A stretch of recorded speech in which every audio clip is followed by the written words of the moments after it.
नमस्कार मित्रांनो, कोर्ट कचेरी या यूट्यूब चॅनलवर आपल्या सर्वांचं स्वागत आहे मित्रांनो.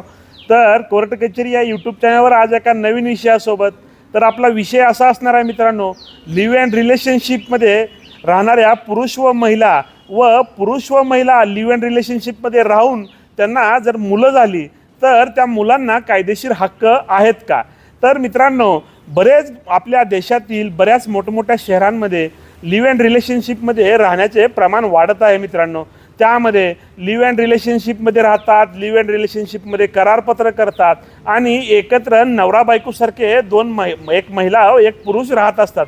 तर मित्रांनो, हे एकत्र राहत असताना ते एकत्र राहिल्यामुळे त्यांच्या पुढील त्यांना ज्यावेळेस मुले होतात आणि त्या मुलांना मुलां झाल्यानंतर या दोघांमध्ये जर कलह निर्माण झाले तर कलह निर्माण झाल्यानंतर त्या महिलेला काय कायदेशीर हक्क आहेत हे आपण या अगोदरच्या व्हिडिओमध्ये पाहिलेलं आहे मित्रांनो.